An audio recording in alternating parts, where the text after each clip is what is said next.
Prescribed burning is our way as land managers to reduce fuels and change and manage the wildlife habitat and the structure of the forest to do good things on the land. We're applying fire, mimicking natural lightning-caused fires that used to occur all over, trying to do it on good conditions when we can keep the fire managed by the way we ignite it and the way we start that fire, how intense it is so that we don't damage unintended stuff. Most of our wildfires are caused by humans doing something.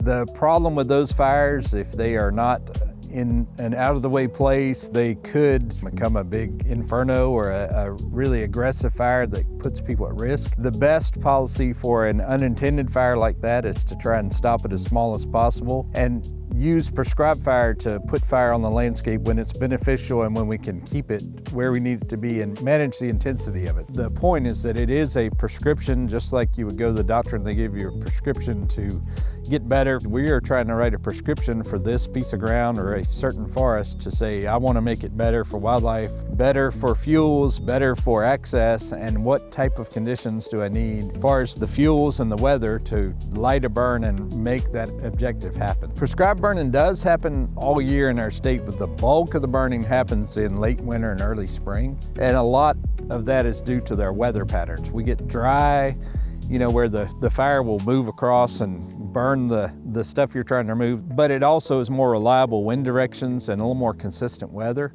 It can change based on what you're trying to accomplish. Certain species respond to burning in the spring, early spring more, certain respond more to burning in the winter. Wildlife does benefit from most prescribed fires. If you think about an unburned forest that's really full of material, there's all kinds of fuel on the ground, there's bushes and mid-story little trees like this in the way. If we don't have any fire and all that fuel accumulates, wildfires that happen are more aggressive, the flame heights are higher, they burn hotter and they spread faster and they're harder to put out and they put more people at risk.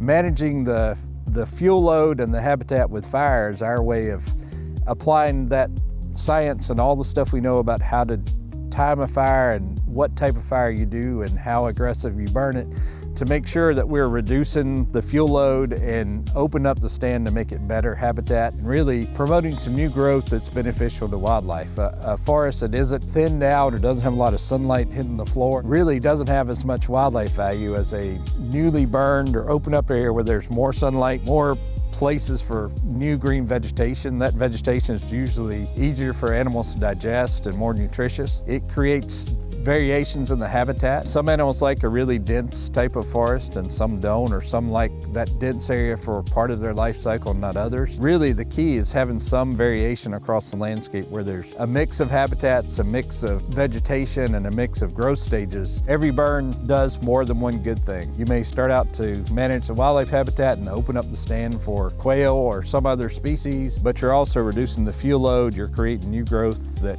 deer and other animals are going to like. It is something that's carefully done. It's not something you should do without knowledge of how fire behaves and how to light the fire and what it takes to do that successfully. You need to have a solid plan and then ensure that you know what the law requires and what the notification requirements are to make sure it's done safely, that your fire doesn't turn into a bad fire, a wildfire that threatens somebody or does something you don't intend it to do.